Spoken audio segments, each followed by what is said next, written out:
السلام علیکم دوستو، میرا نام ہے اسامہ رشید اور آپ لوگ دیکھ رہے ہیں یوٹیوب چینل انفوٹیک ہب۔ فتح مکہ کے کچھ دنوں بعد آپ صلی اللہ علیہ وسلم نے خالد بن ولید رضی اللہ تعالی عنہ کو بلوایا۔ جیسے ہی خالد بن ولید رضی اللہ تعالی عنہ آپ صلی اللہ علیہ وسلم کے پاس آئے تو آپ نے خالد بن ولید رضی اللہ تعالی عنہ کو ایک کام سونپا۔ رسول اللہ صلی اللہ علیہ وسلم کے دور میں عرب کے لوگ 3 بڑے بتوں کی پوجا کیا کرتے تھے، جن کا نام لات، منات اور عزا تھا۔ عرب کے لوگ یہ تینوں دیویوں کو نعوذ باللہ اللہ کی بیٹیاں سمجھا کرتے تھے۔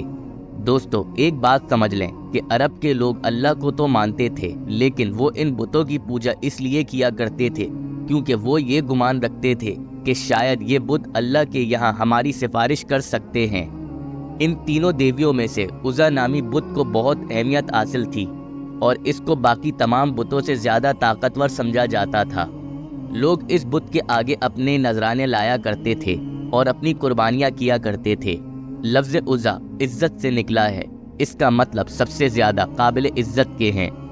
خانہ کعبہ میں تو اس عزا نامی دیوی کے خالی بت ہی رکھے ہوئے تھے، لیکن وادی نخلا میں اس عزا نامی دیوی کا باقاعدہ مندر بھی موجود تھا، جہاں پر عرب کے تمام لوگ اور ادھر بسنے والے لوگ اس مندر میں آ کر عزا نامی بت کی پوجا کیا کرتے تھے۔ لیکن آخر ایسی کیا بات تھی کہ اس عزا نامی بت کو اتنی اہمیت حاصل تھی؟ دراصل روایتوں میں ملتا ہے کہ اس عزا نامی بت کے ساتھ ایک عورت جن منسلک تھی، جو کہ اس مندر میں آنے والے لوگوں کے ساتھ عزا کے بت کے اندر داخل ہو کر کلام کیا کرتی تھی۔ جب رسول اللہ صلی اللہ علیہ وسلم نے مکہ فتح کر لیا تو آپ صلی اللہ علیہ وسلم نے فتح مکہ کے کچھ دنوں بعد حضرت خالد بن ولید رضی اللہ تعالی عنہ کو بلوایا اور ان کے ساتھ 30 ساتھی بھی جمع کیے اور اس عزا نامی بت کو توڑنے کے لیے وادی نخلا کی طرف جانے کا حکم دیا۔ تو حضرت خالد بن ولید رضی اللہ تعالی عنہ اپنے ساتھ 30 لوگوں کو لے کر وادی نخلا کی طرف روانہ ہوئے۔ آپ صلی اللہ علیہ وسلم نے حضرت خالد بن ولید کو حکم دیا تھا کہ عزا کے بت کو توڑنے کے ساتھ ساتھ اس کے مندر کے قریب 3 جھاؤ کے درختوں میں سے ایک درخت کو کاٹ دینا۔ خالد بن ولید رضی اللہ تعالی عنہ جب وادی نخلا میں پہنچے تو انہوں نے اسی طرح کیا اور عزا نامی بت کو توڑ دیا اور ایک جھاؤ کے درخت کو بھی کاٹ دیا۔ اب جب واپسی آ کر خالد بن ولید رضی اللہ تعالی عنہ نے حضور پاک صلی اللہ علیہ وسلم کو بتایا تو آپ صلی اللہ علیہ وسلم نے پوچھا کہ کیا ایسا کرتے وقت تم نے وہاں پر کوئی چیز دیکھی تھی؟ تو حضرت خالد بن ولید رضی اللہ تعالی عنہ نے فرمایا، نہیں، میں نے کچھ بھی نہیں دیکھا۔ تو اللہ کے رسول نے خالد بن ولید رضی اللہ تعالی عنہ کو واپسی بھیجا اور کہا دوسرے جھاؤ کے درخت کو بھی کاٹ دو۔ تو خالد بن ولید رضی اللہ تعالی عنہ نے دوسرے درخت کو بھی کاٹ دیا اور آ کر آپ صلی اللہ علیہ وسلم کو بتایا۔ تو آپ صلی اللہ علیہ وسلم نے پھر پوچھا کہ کیا تم نے وہاں پر کچھ دیکھا؟ حضرت خالد بن ولید رضی اللہ تعالی عنہ کا جواب پھر نفی میں ہی تھا۔ آپ صلی اللہ علیہ وسلم نے پھر خالد بن ولید کو کہا کہ تیسرا جھاؤ کا درخت بھی جا کر کاٹ دو۔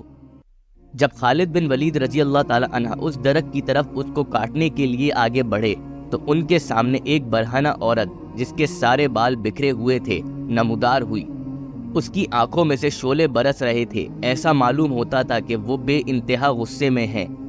حضرت خالد بن ولید کو دیکھ کر ایک دم مندر کا پجاری کہنے لگا کہ اے عزا، خالد کو قتل کر دے۔ یہ سنتے ہی جیسے یہ جن خالد بن ولید کی طرف بڑھی تو حضرت خالد بن ولید رضی اللہ تعالی عنہ نے اپنی تلوار نکالی اور اس جن کا سر دھڑ سے الگ کر دیا اور وہ زمین پر گر گئی اور دیکھتے ہی دیکھتے اس کی لاش جلنے لگی اور راکھ میں تبدیل ہو گئی۔ حضرت خالد بن ولید رضی اللہ تعالیٰ نے اس مندر کے پجاری کا بھی قتل کر دیا اور واپسی رسول اللہ صلی اللہ علیہ وسلم کے پاس آئے اور سارا واقعہ تفصیل سے بتایا۔ تو آپ صلی اللہ علیہ وسلم نے بتایا کہ یہ عزا نامی چڑیل تھی جو کہ عزا کے بت کے اندر داخل ہوا کرتی تھی اور لوگوں سے کلام کیا کرتی تھی۔ اب یہ قتل ہو گئی ہے، اب اس کی پوجا کبھی نہیں ہوگی۔ دوستو، یہ بات یاد رکھیے گا کہ خالد بن ولید رضی اللہ تعالی عنہ وہ عظیم سپہ سالار اور جرنیل تھے جو کہ اپنی زندگی میں ایک جنگ بھی نہیں ہارے، اور ان کو اسی بہادری کے باعث آپ صلی اللہ علیہ وسلم نے سیف اللہ کا لقب دیا۔ اگر آپ لوگوں کو ہماری یہ ویڈیو پسند آئی ہو تو لازمی ہمارے چینل کو سبسکرائب کر دیں۔ ابھی کے لیے ہمیں دیں اجازت، اپنا بہت سارا خیال رکھیے گا۔ اللہ حافظ۔